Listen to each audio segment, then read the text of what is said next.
আসসালামু আলাইকুম। কেমন আছেন সবাই? ইনশাআল্লাহ আল্লাহর রহমতে সবাই ভালো আছেন।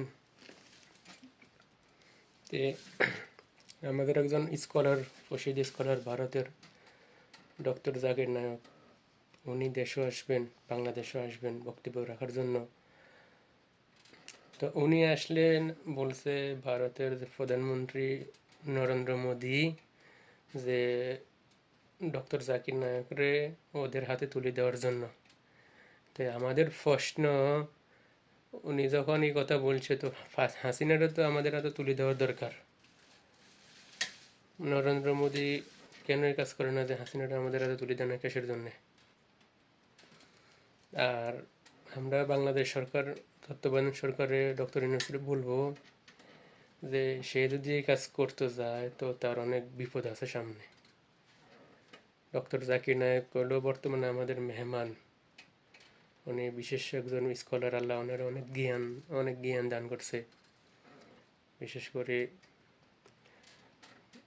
অনেক আলেম, অনেক ইয়ে থেকে আমাদের একজন বড় একজন স্কলার আছে যে পাকিস্তান, নোমান আলী খান, যে আমাদের সালাফ আলে হাদিস,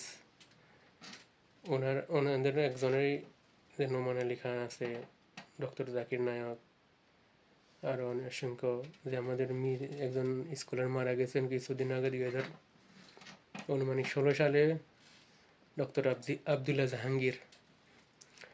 তো ওনারা একই লেভেলের মাপকাঠি। আল্লাহ ওনাদের, আল্লাহ জান্নাত ডক্টর জাকির নায়করে আরও জ্ঞান দেখ, উচ্চ জ্ঞান দেখ, আমরা দোয়া করি। তবে আমাদের প্রশাসন, আমাদের যে জনতা আছে, ওরা দেন এই ভারতের বিরুদ্ধে দু রুখে দাঁড়ায়, দেন আঙ্গুল তুলি কথা বলতে না পারে না যেন। ডক্টর জাকির নায়ক আসবো, আমাদের দেশও আসবো, উনি আমাদের মেহমান। তো নরেন্দ্র মোদী এই শতানের বাচ্চার কি দরকার যে এইসব জায়গায় হাত দেওয়ার জন্য? তো আপনারা, প্রশাসনটা আমরা বলবো, সেনাবাহিনী, র্যাব, বিজিবি, আনসার, পুলিশ বাহিনী, বর্তমানে যারা এখন বাহিনীর মধ্যে আছেন তারা সবাই এটা নিয়ে আপনারা টল দিবেন।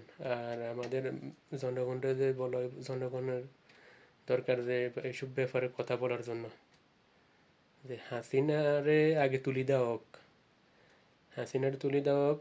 হাসিনা খুনি, ওর যে লোডা বাহিনী, লস্কর, সবগুলো আমাদের হাতে তুলে দেওয়া হোক, আমরা ওদের বিচার করব। আর ডক্টর জাকির নায়ক, উনি হলো আমাদের দেশের বর্তমানে মেহমান আসবো।